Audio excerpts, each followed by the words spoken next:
Hey there guys, and welcome to How to RC. In today's video we're going to look at changing the oils and setting up your shocks.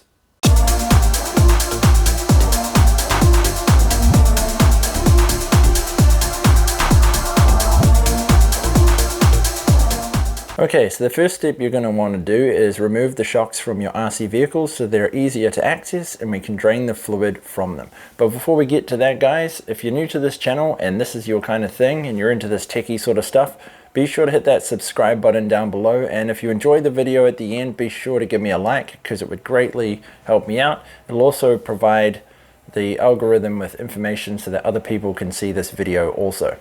Okay guys, so the first things you're going to need to get this underway is a screwdriver of some sort. You're going to need the end of this to be able to penetrate through the top of your shocks. This will make it much easier to undo the caps on the top of them, and also to possibly hold down here if you decide to use it there. You'll also need a little cup or bowl of sort to drain out your unwanted fluid, and you will need replacement oils. So I've got two Team Losi ones here. I've got a 30 and a 35. I'm thinking I might put the 35 in the front to give me a little bit more resistance going over the jumps, and possibly the 30 in the rear just to soften up the tail end. Okay, so our first order of business is to drain the fluid from these shocks. So I will now do the process of that, and then we can clean them all up and get them ready to go.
I should probably quickly point out though that when you do the shock rebuild, you're going to want something to put your new filled shocks in. So if you have a shock reassembly tower thingy, you can use that to hold your shock casings in. As for me, I don't own one of those, so I'm going to use these two short course tires as my shock support.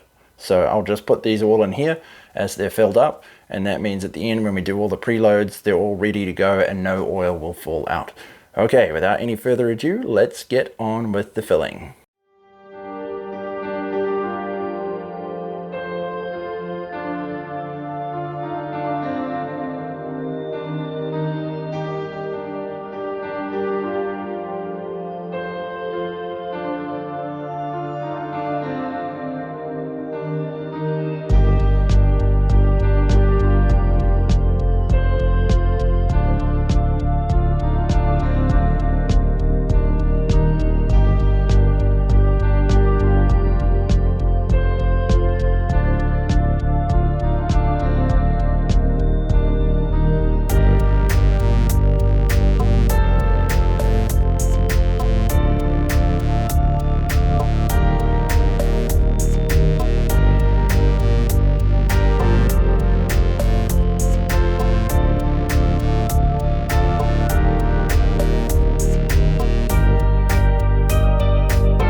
And there we go. All of the shocks are now filled.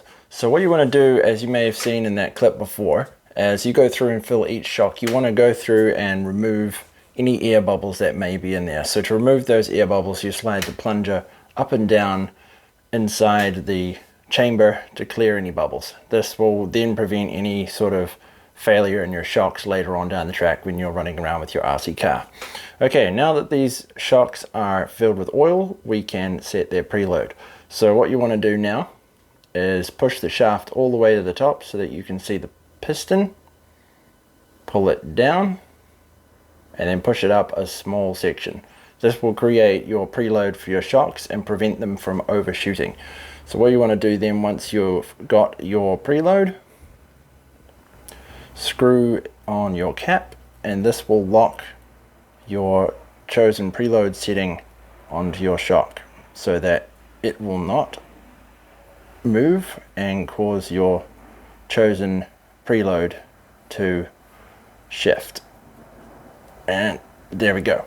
Cool. So now that that's set, there is now a bubble trapped in there, so the shock will only go to a certain point and return to the point where you wanted it to be. Okay, all you have to do now is preload the remainder of your shocks, reassemble them, and put them back on your RC car.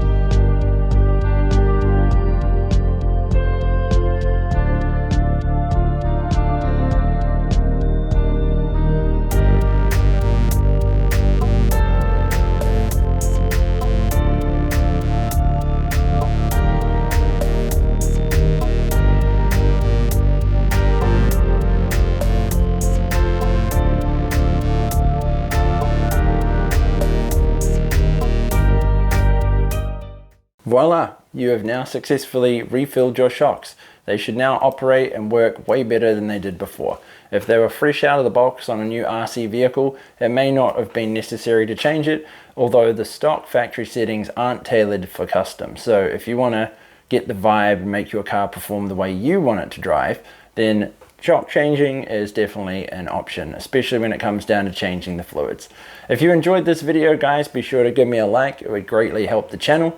And if you enjoyed this content, be sure to hit that subscribe button down here and join the How to RC family. There are lots more awesome videos to come, so stay tuned, and I'll see you guys in the next one.